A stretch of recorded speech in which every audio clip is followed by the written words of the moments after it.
Hi, and welcome to Dave's Think Tank.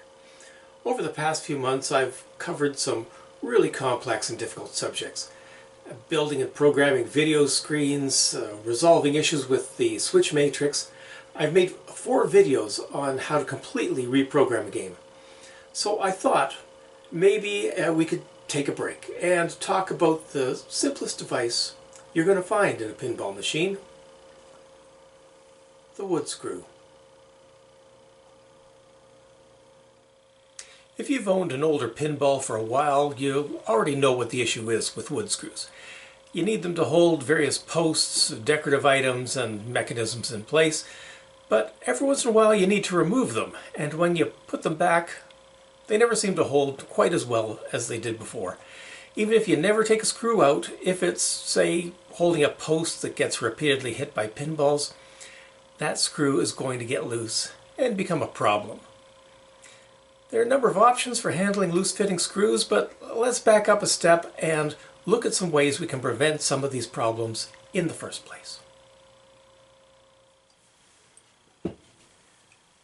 If you've ever put a screw into a 2x4, you know what to do. Just press as hard as you can. Put your weight into it, force those threads into the new grooves, and you probably want to use an electric screwdriver to make the job easier.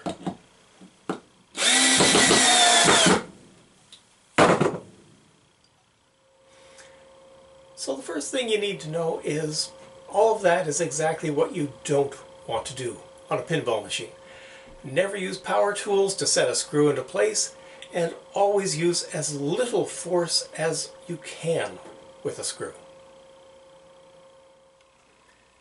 If you find yourself needing to add a screw where there hasn't been one previously, do not try to force a screw into the wood. The first thing you need to do is drill a pilot hole. You need to select a bit by holding it up against the screw. The drill bit should be the same width as the shaft of the screw, slightly smaller as opposed to larger if necessary. And you should clearly see the thread sticking out beyond the width of the drill bit. It's hard to see here, but yeah, that should be the exact same width as the shaft of the screw, with the thread sticking out up and down. Now you can drill your pilot hole, but only after checking what's on the other side of the playfield. I don't need any new holes in my pinball machine, so I'm just going to work on this 2x4. Now most playfields are a 1/2 inch thick, cabinets are usually 3/4 of an inch, but don't take my word for it, check this on your own machine. And if there's something on the other side you don't want to damage, just put some tape on your drill bit at the maximum depth and don't drill past it.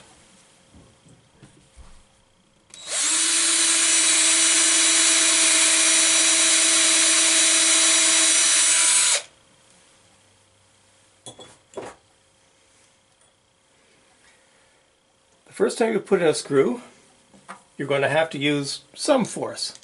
The shaft should fit nicely into the hole that you've drilled because you selected the right drill bit, but the threads are going to be cutting new grooves and displacing some of the wood all the way down. However, power tools should not be necessary and should not be used. Using hand screwdriver, put the screw into place.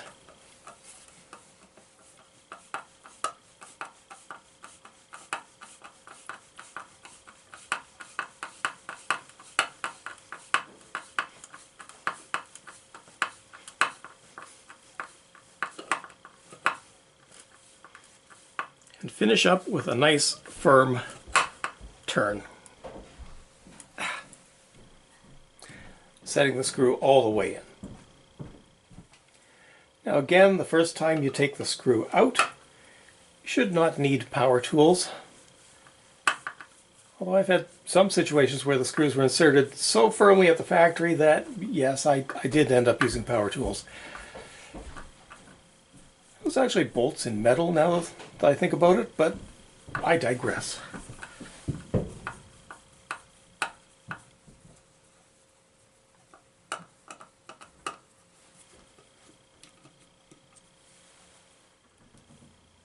people really start running into problems is when they've removed a screw and now want to put it back in.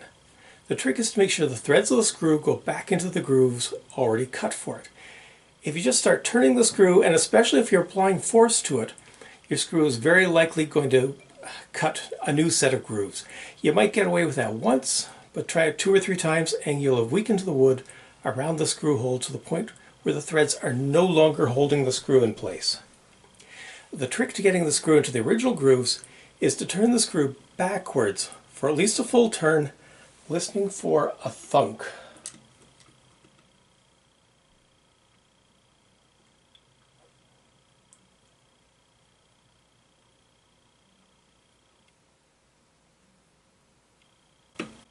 There. The sound indicates that the screw has fallen into the original grooves, and once you hear that sound, start turning the screw in the proper direction, applying as little force as possible. Just the weight of the screwdriver should be enough.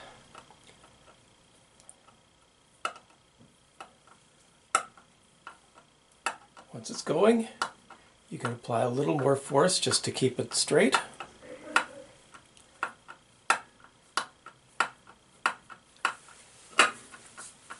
And you can finish off with as firm of twists as you need to get it right in place. Here's an example I filmed a few months back for another video. That video was quite long, and so this was left out, but I think it's good to see this idea in practice. You've probably seen this before. You take over a machine somebody else has worked on, and you're trying to put a screw back in and it won't hold because they've taken the screw out so many times, put it back in so many times, it's just mush in there. Now, this has not been taken out very many times. I think it's still good. And what you do to avoid that problem, you want to put this back in. Oops. Okay, turn it backwards. Turn it to the left. Let's do that again. Turn it to the left until you hear a thunk.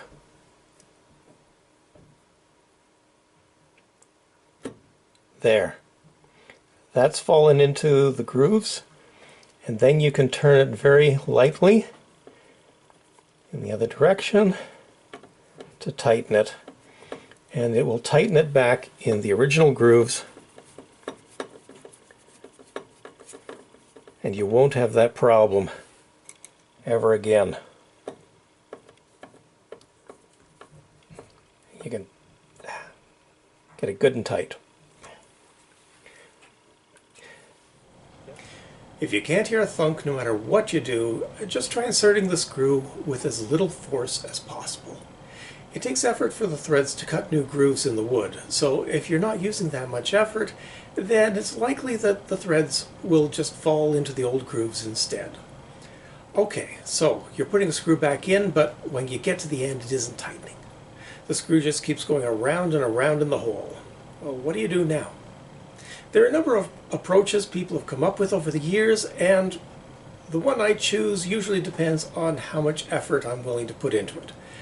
Let's take a look at some of my repairs over the years. This plastic has been taken out many times over the years, and most of the screws are very loose. It isn't involved in gameplay though, so I haven't been concerned enough to do anything to fix them. If one seems especially loose, I'll just break off a few pieces of toothpick and drop them in the hole, and that usually gives the screw enough to hold on to do the trick. The Star Trek has 2 posts here on either side of this target, protecting it from being hit by balls from the side. This setup is right in the middle of the play field, and so these posts take a lot of hits, and they were becoming loose. Looking more closely, I realized that the base of these posts was way too small, and nothing was preventing the post from bending further and further, and this narrow base gouging into the wood with every hit. I resolved this by giving the posts a wider base with a couple of large washers. Later I found out that these are the wrong kind of posts. They were meant to be these red plastic posts all along, which would have been much better. But this solution has been in place for over 20 years. with no further problems, so I have not felt any need to change them. Now, this metal post on the flash Gordon had a similar problem.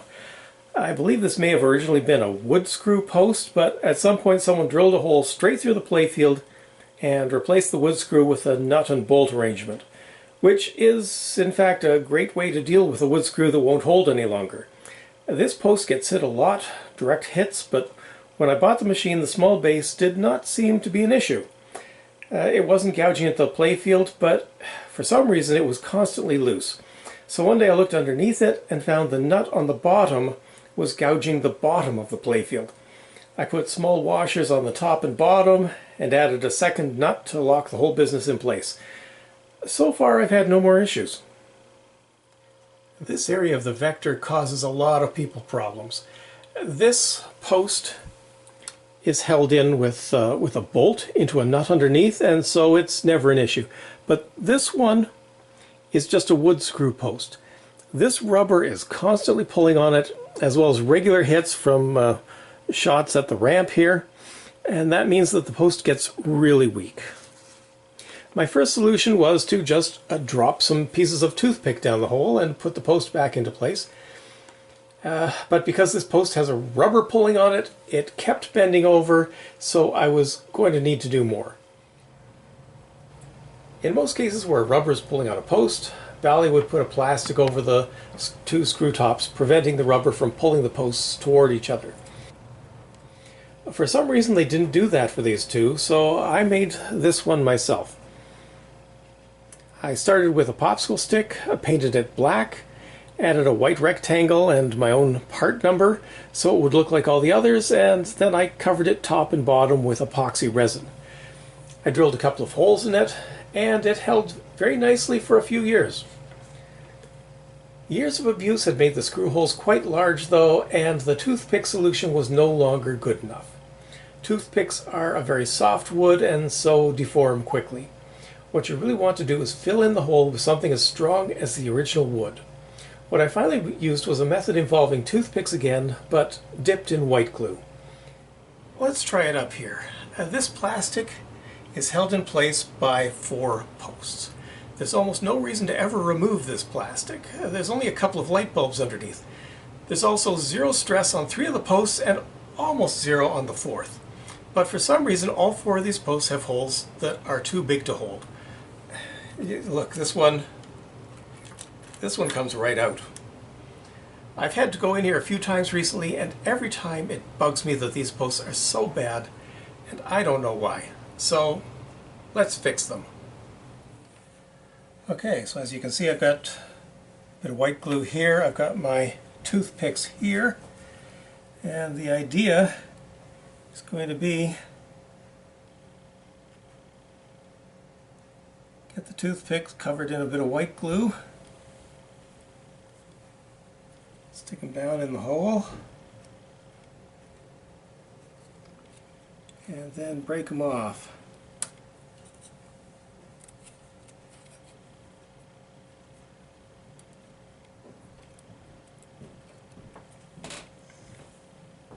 Get some white glue on the next part. I don't know how many I'm going to get in here. This is actually a pretty big hole.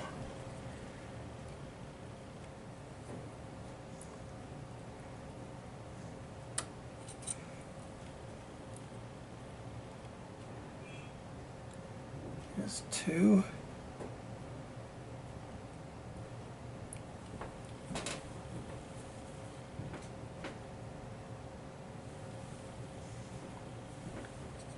A 3rd in there.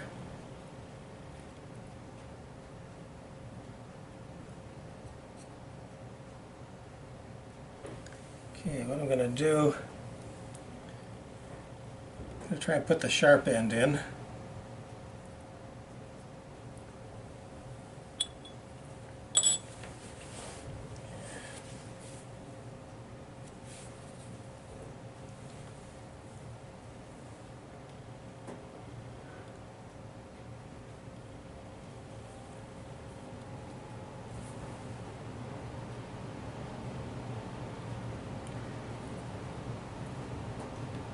Okay. down to the bottom, break it off. Okay, let's clean away some of the glue, see what it looks like. That looks pretty well filled.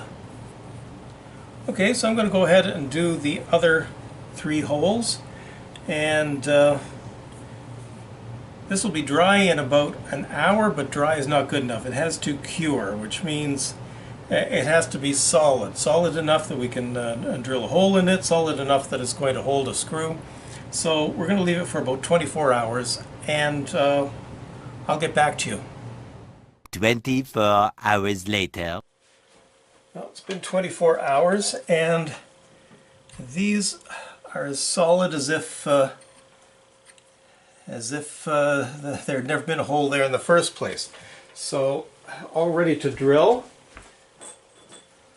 One thing you might want to do, just very carefully, you don't want to damage the paint at all, but you can just very gently sand any rough edges away.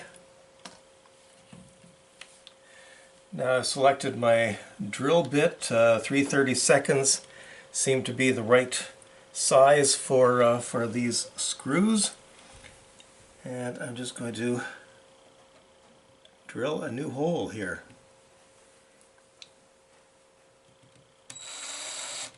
Oh yes, and I put tape on at a 1/2 inch.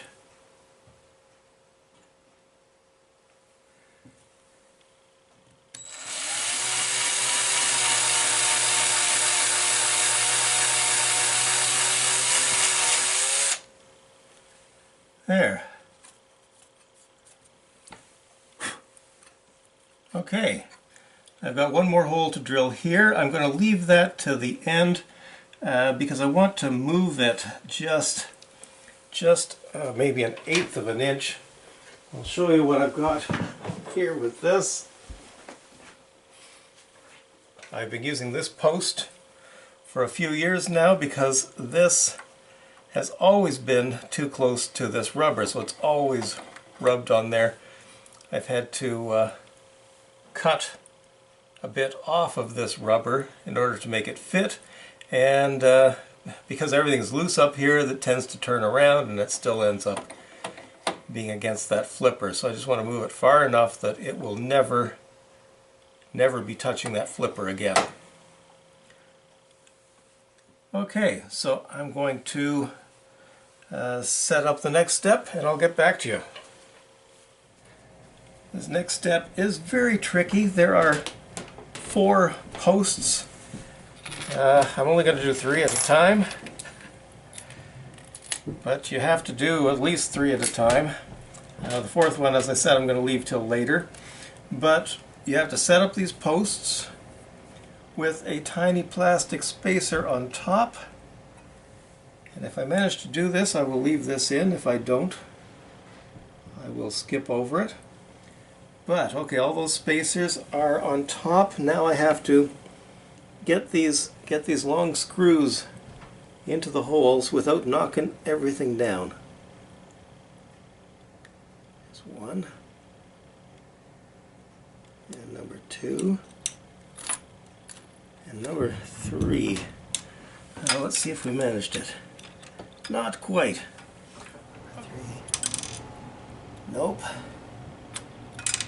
Not gonna do it.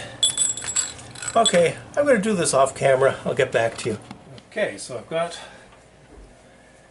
the plastic back on. Got the 3 pillars with their spacers in place, and got all the screws lined up in the holes.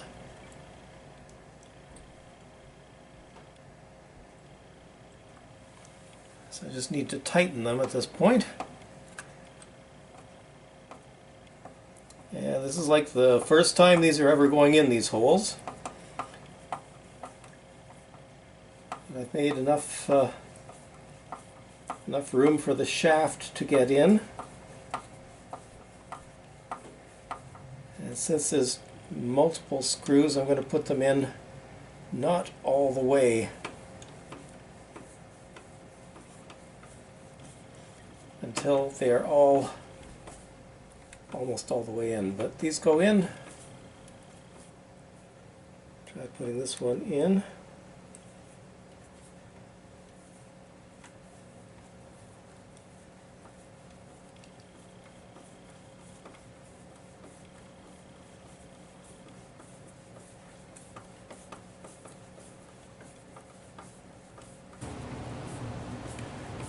Okay. There we go. I can tighten up all the rest of the screws.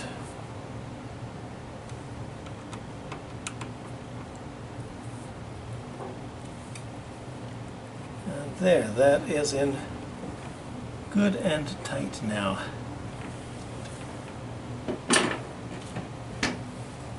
Now I can try doing this final hole. As I said, I want it just slightly off from where it was.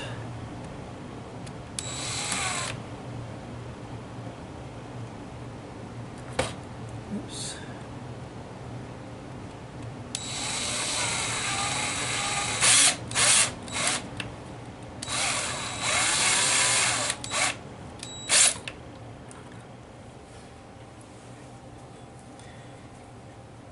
Okay, this one should hopefully be a little bit easier to get in because I can hold it in place as I put the screw in.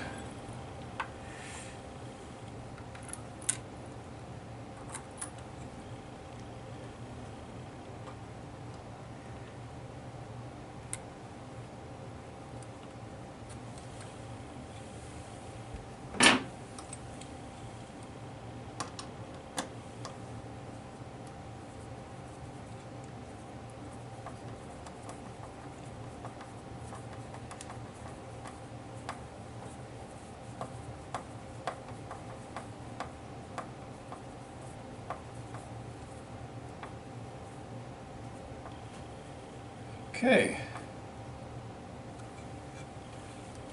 there we go. So that is held in tight. It is just out of the reach of the flipper. And those three are as tight as they have ever been, for sure. And we're done. I really thought this was going to be easy when I started. There was a lot of information in this video, so I've put it all together into this summary.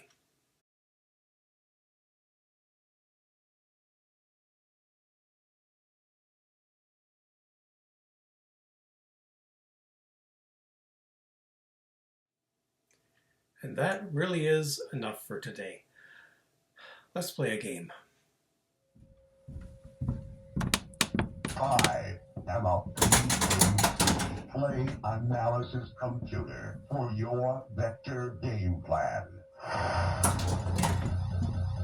Why?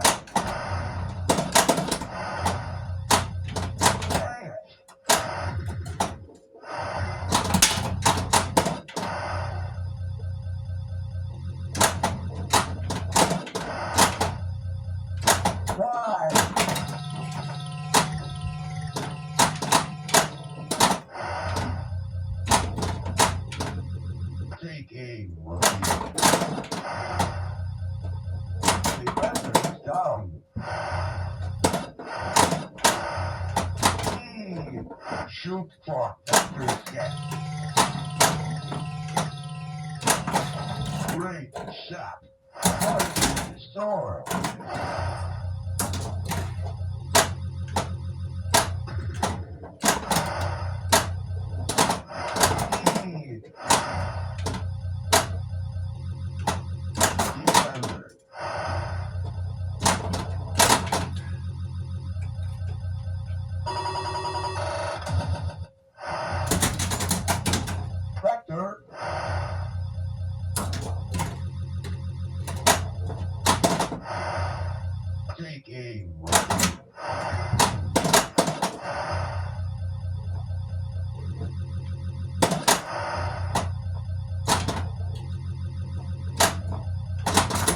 Defense in position.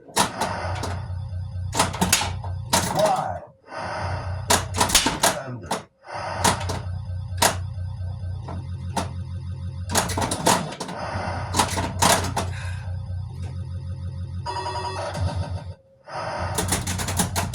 Vector.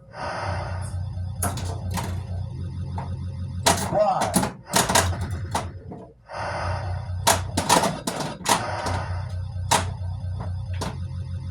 Defender. E. Take aim.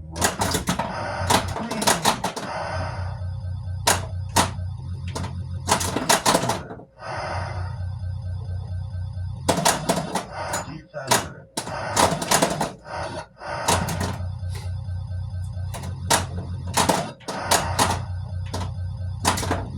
Take aim. Defender is down. Great shot. Hurricane storm. Y.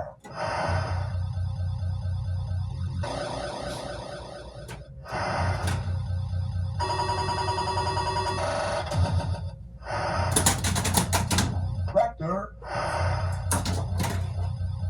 Z.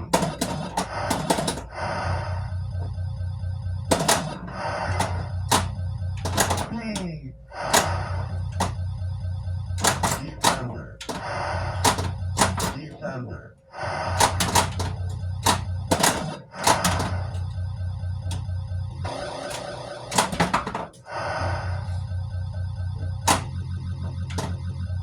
Defense in position. Defender.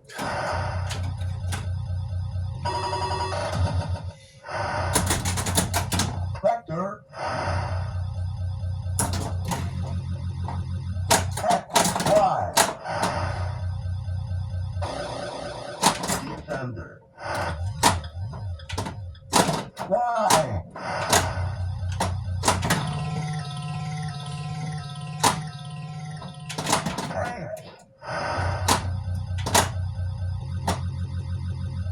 Defender's down.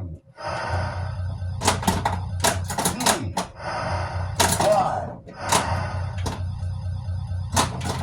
X.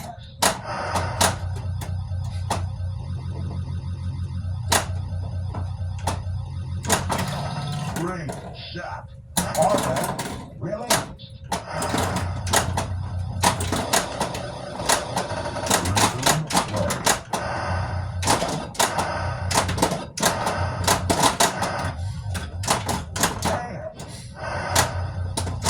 Why? Shoot for vector scan.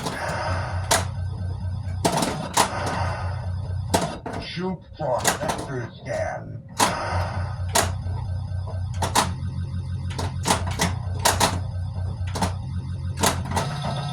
Great shot.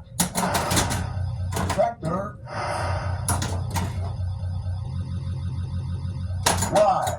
Z. Defender.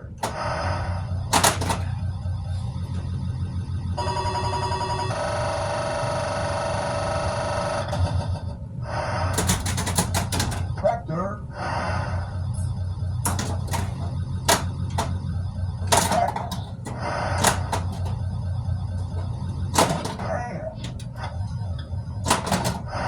Y.